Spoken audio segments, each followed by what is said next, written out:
Hello, I'm Danny De Heck, and this is What the Heck Podcast. And I'm facilitating my own meeting today, and this is what I call one of my personal rant podcasts. Now, I don't know if you subscribe to my channel, but you may have noticed I haven't actually done any podcasting for quite some time. I discovered an app called Clubhouse, and I learned so much about podcasting, I had to upgrade my gear and go through a whole learning process once again. And I want to share the journey of becoming a podcaster with you. So, if you were like me, you probably have a laptop and you're probably thinking, I could become a podcaster, I can just get a microphone and start recording. Wow, have I got news for you. Now, my journey started by listening to other podcasters and finding the right gear. So today, what I'd like to do is just run through some of the gear that I've had, that I recommend, that I have found good for me. First thing you would probably need if you were getting into podcasting is maybe a microphone. Now, what I'm going to do is going to flip into a web browser and I'm going to show you the microphones that I use. This is what you call an Audio Technica microphone, which is a BB40. Now, I stumbled across these microphones because originally when I was getting into podcasting, I was trying to record a group of 15 people in a room. And I got a Blue Yeti mic. If you ever have one of those, unless you're a musician or you've got yourself set up in a perfectly sound balanced room, do not use a Blue Yeti mic, just my opinion. Fall on your feet and get yourself a dynamic microphone. They are beautiful. I actually got two of these microphones, and I'll just get my head out of it.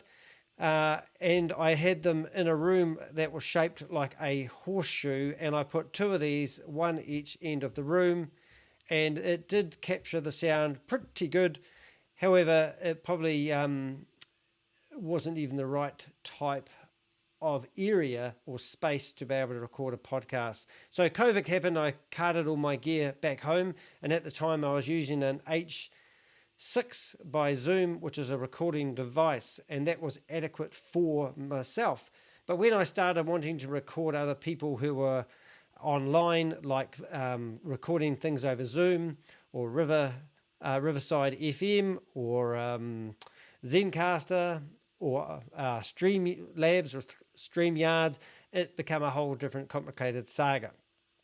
So first of all, what I did is I went out and got myself a RØDECaster, and I'm just going to get the box.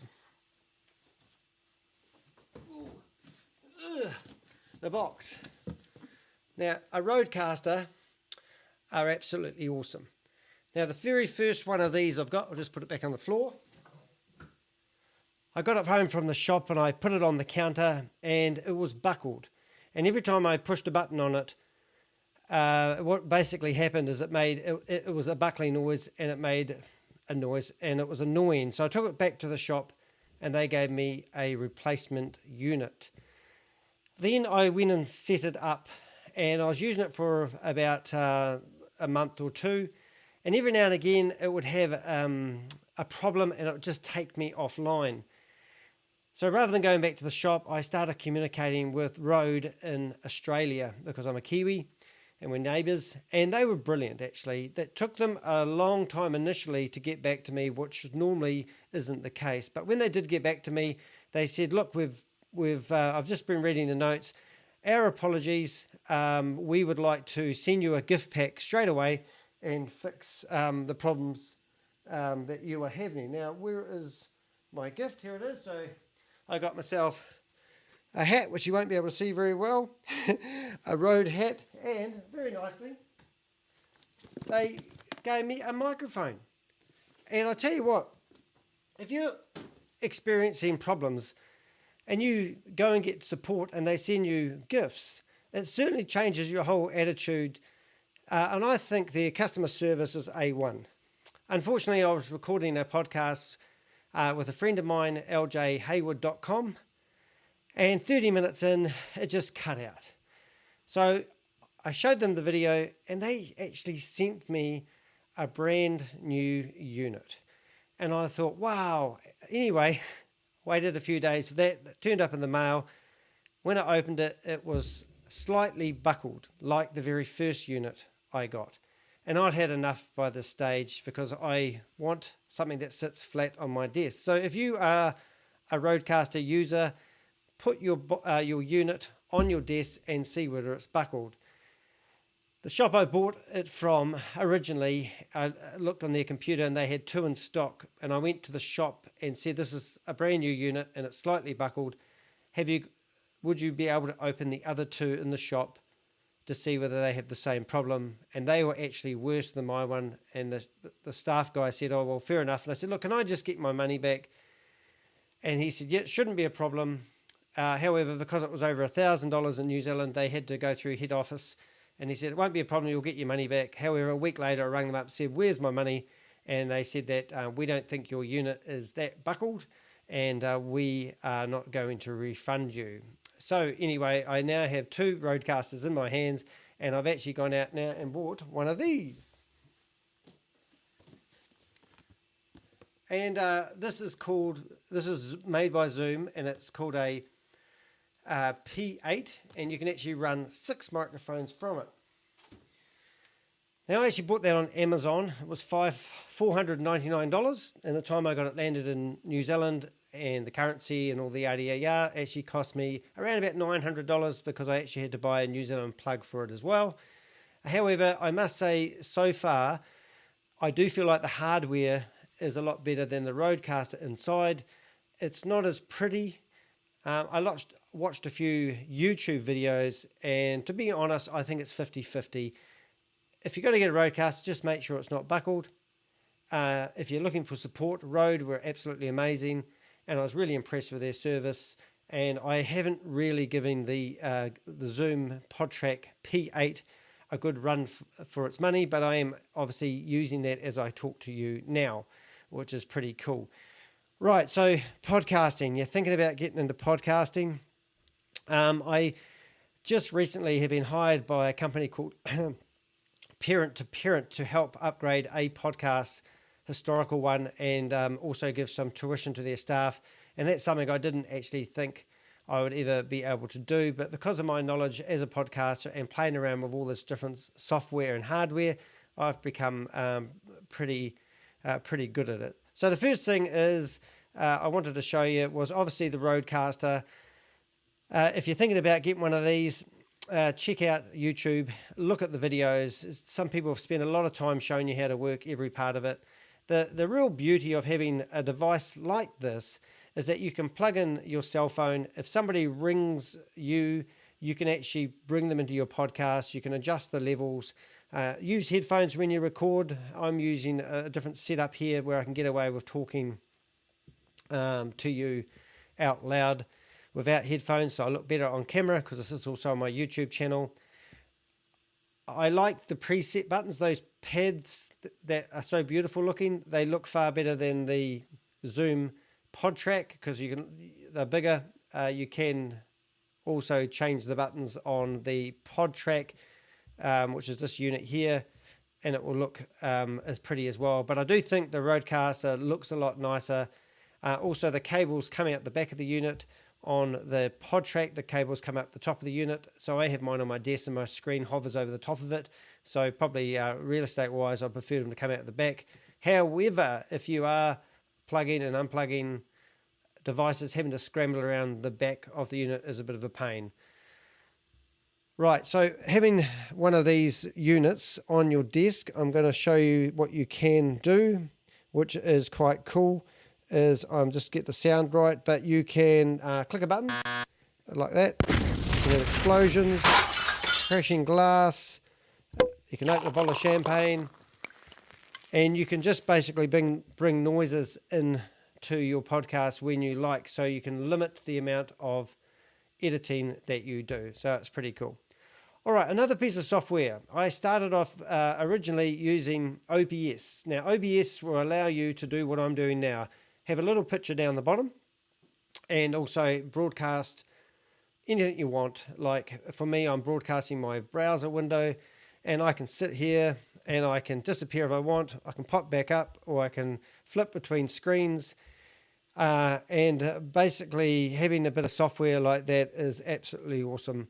So I started off with OBS, But what I found was, because I am now recording my video in 4K, which is ridiculously high, and also 60 frames per second, which is ridiculously high, I'm only doing it because I can.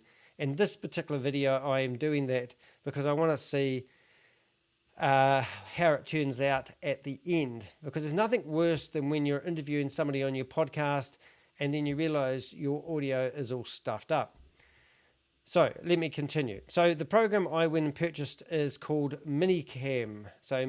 Minicam. And this is brilliant. This little wee program here allows you to set up little, like whiteboards, and there's your little round circle view down the bottom. You can also, get presets which other people have created, a virtual webcam, and all sorts of wonderful things. So to give you an example, I'll go back to my original window here. I have a green screen behind me. That's my green screen. And by having a nice green screen behind me well lit, I can basically use Minicam and replace that background. And the real nice thing about that is when I'm on a web browser, it basically works the same way. Rather than having a picture like that, or maybe if I wanted to do something a little bit more clever, I could just have a blurry background, which isn't very pretty, or I can replace the picture with something like the beach. But that's not going to look as good, I don't think, as if me just being in the bottom of the screen. So let me put all that back. I have the chroma key and transparent, and I can click a bit of software. And the program I'm using to do that is Minicam. And I thoroughly recommend paying for a year license, because I just find it absolutely brilliant. The only problem is there's a little bit of a software glitch on it at the moment, and once I have it all set up in the way I like it, when I shut down the program, it doesn't keep all my settings, which is very frustrating. But I wrote to them, and they got back to me, and they said, there is a problem. Thank you for pointing it out to us, and we won't fix it straight away, but we'll put it on our list of things to make sure we fix in the not too distant future, which is pretty cool. Right, the other one that I'm using is lighting. Now, I thought I had the right screen open here, but obviously I didn't.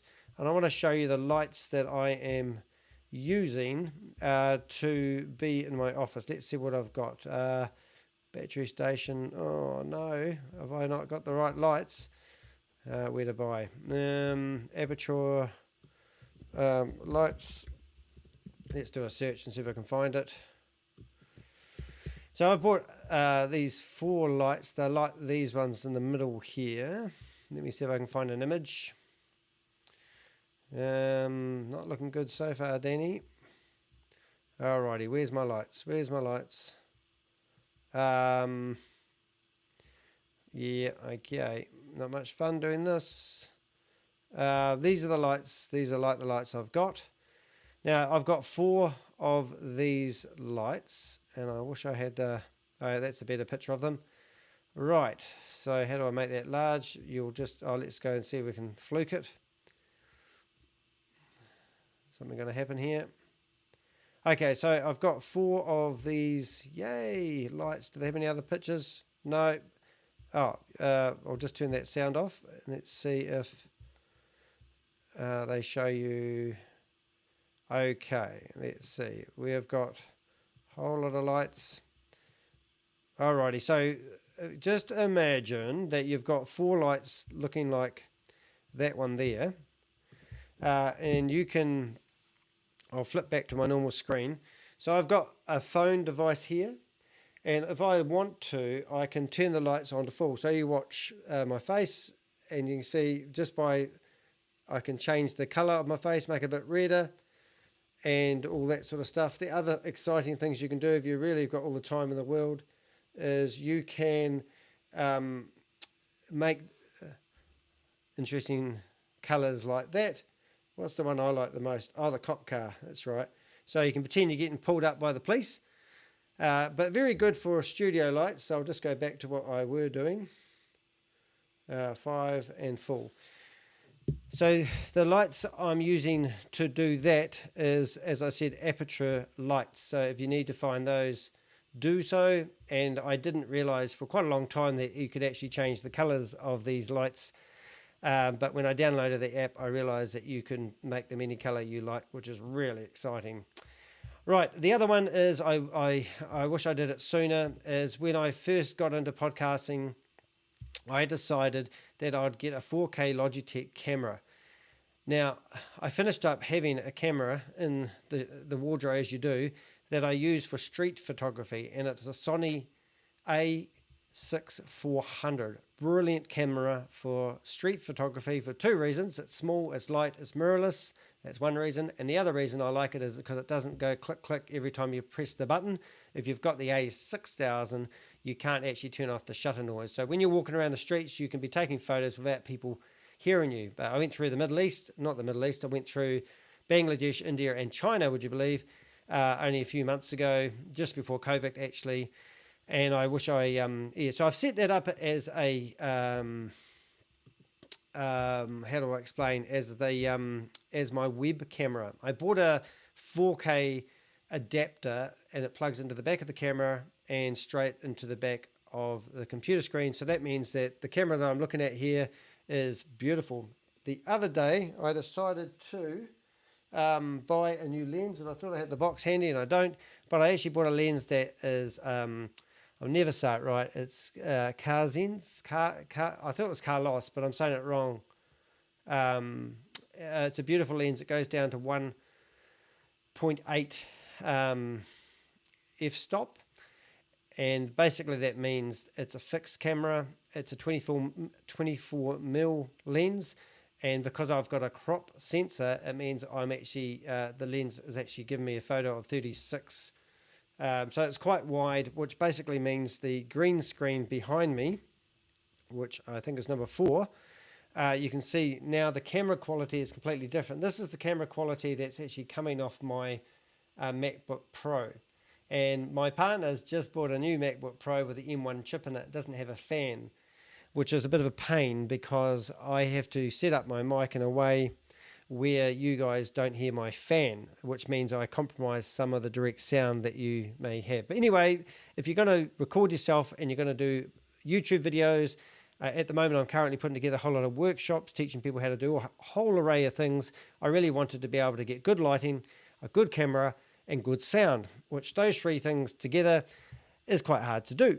So get yourself a camera. The camera may cost you around about, I don't know, $1,400 New Zealand, so maybe about $1,000 US roundabout. And also I've now bought a $1,700 lens, or about $1,300 lens if you're American, to basically get really good light. So the lower the f-stop, the more light they can get into the camera, the better the cutout against a green screen, or in this case, a window when using tabs. All right, so I don't want to go on too much about that. I've talked about my microphones. You don't have to go and get a big expensive microphone. You can probably use the pod mic if you're using a RØDECaster and get away with it. The lady I was helping set up her podcast the other day was using one of those mics. I tried it. I really like the BP40s. There's also Shure microphones out there, and they're pretty cool. They're the top-notch stuff. I'm using a pop filter, so when I go pickle, I don't know, whatever, pajamas, you don't get that puh coming through the microphones. That sounds pretty terrible. So that's something you may want to do. If you do get the pod mic, you want to get what they call a sock and put it over the microphone so that when you spit or sneeze, it doesn't come through and blow the eardrums out of the people who listen to your podcast. What else have I got? Right, so if you want to do your lighting and get your green screen working really well, in an ideal world, you want to get two of these things, a left and a right, and you want to light up that green screen. You see that green screen that you see behind me? Now, just to do an experiment, I'll just see if I got it right. So at the moment, my light is pointing onto my green screen, and the goal was to get that green screen relatively even. So as I hold down the plus signal, I'm now turning up my bright light. It is now at 50%, 60%, 70%, 80%, and it is now at 100%. And you can see that it's burnt out behind me. So if I flip back to my green screen, you'll see that my ears now are looking a bit funny around here, and I really don't want that. So by turning the screen down to only 10% and shining just the right amount of light, I'm at 30%, I'm at 20%, I'm at 10%. You can see that I can get a really good contrast when cutting my edges around out here, which makes it look a little bit more surreal. Now, my branding is actually dark,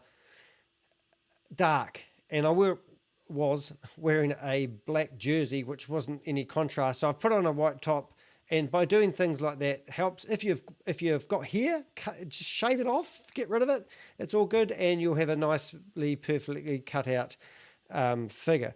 So I would recommend getting one of these lights if you're experiencing trouble with a green screen. The idea is I hang my green screen up every time I do a recording, and because of my new flash lens that I have, I can actually, what am I trying to say? The flash lens I have, it fits perfectly in the area given, and it's literally about that much from outside. So if you bear with me, and I come to my green screen, I think you can see the kitchen.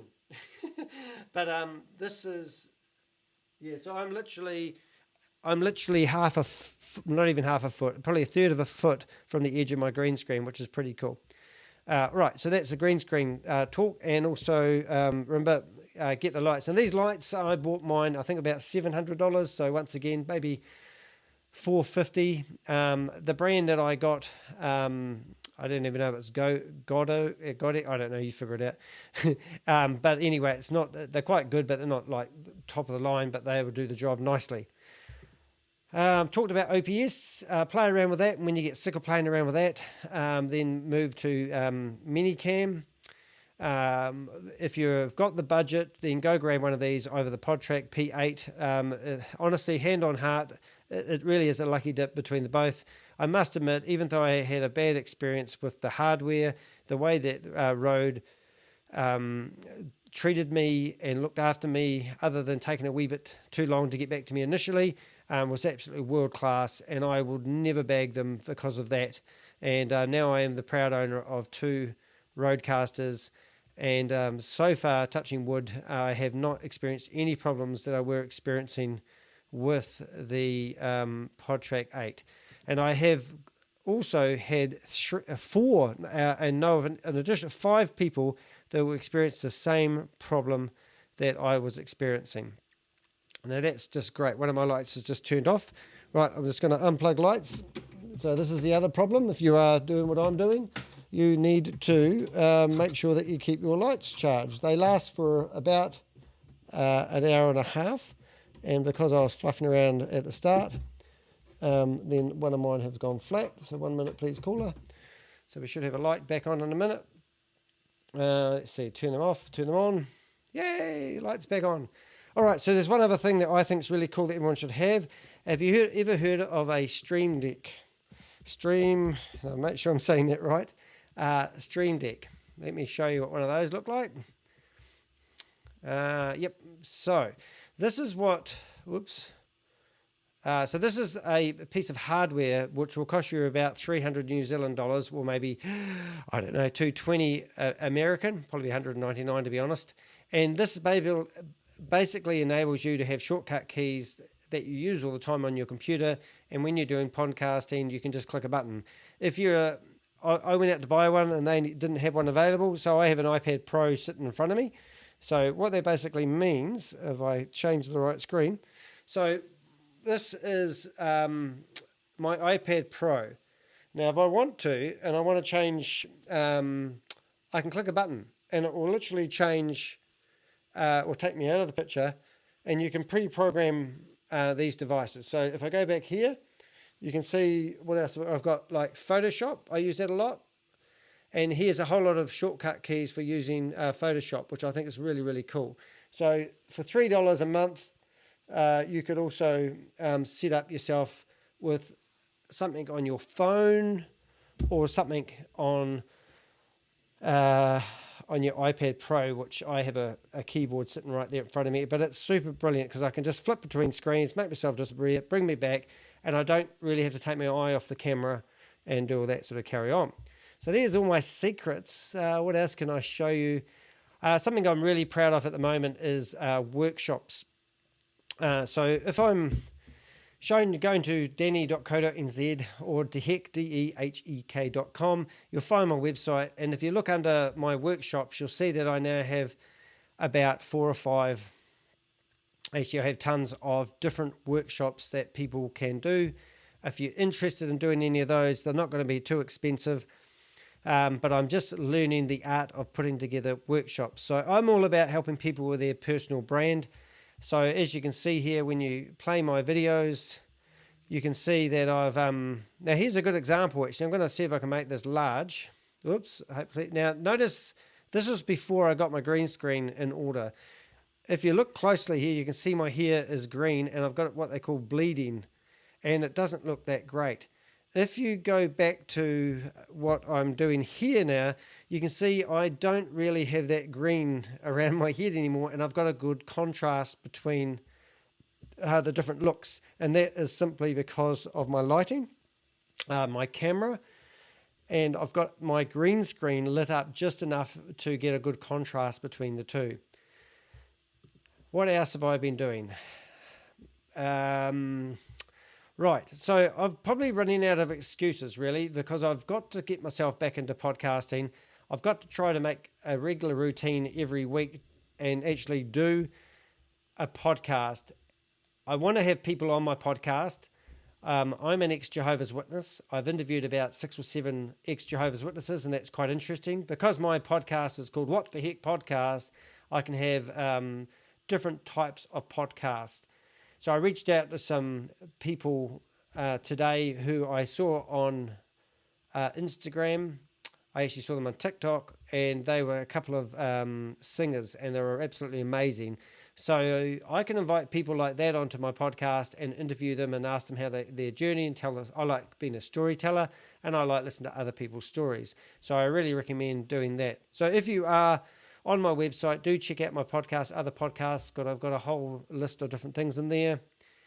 I'd really, if I can help you with the workshops, even if you're stumbling with something, like the other day I was talking to somebody and they were saying that they're struggling to get their head around LinkedIn. And I've done a LinkedIn course face-to-face with people. So now I'm going to do that course and put it in under my workshops. So if you guys are struggling with anything, let me know and I'll do a workshop around that and put it online. The other one I have been doing lately is I've set myself up a shop. I've done quite well out of drop shipping over the years. I've been doing drop shipping for about 20 years. And now I've found some local people who have products that I can drop ship so I can get them to people a lot quicker. And in my shop, you'll see I'm selling a lot of torches. And of course, I'm selling pod tracks, and I'm also selling RØDECasters. So I've got a couple of those in stock at the moment. But with my personal brand, I've actually now got the ability to put products up for sale. I've got the ability to put workshops online. People can book me. I can promote people. I can add blogs to my website, and I've got all sorts of fun things going on. Anyway, there's just sort of a bit of an update. Not really sure what to call this podcast or this rant, but I certainly wanted to tell people that I haven't forgotten about my podcast. I've just been taking it to another level, and I'm feeling real confident. And the real reason for doing this podcast today was just to see how I got on using some of the software, and also make sure I've got my hardware right before I carry on doing all my workshops. Find me on YouTube, find me on Facebook, and please do like and subscribe, and give us a comment if you listen to this, if you can. And one real bit of value you could give me back, if I gave you some value, is on iTunes. I would love to get some more reviews. And the other thing I haven't mentioned is the software that we host our podcast on. I don't even know if that's my podcast. No, it's not. Somebody else's I was helping set up. But with my podcast, I use Buzzsprout, and it's absolutely awesome. So if you want some help setting up your podcast, what I love about Buzzsprout is they help you submit your podcast to all the directories, and it's pretty cool. And also, more importantly, they give you some stats where you can see how many people have viewed your podcast and when and what for. For example, here's Pandora. And Pandora actually gives me 46% of my listeners. And would you believe I didn't even know who they were until I submitted my podcast to be indexed by them. So there's lots of things out there like that. I hope I've given you some value. Please connect with me on Clubhouse. That's the platform I love connecting with people.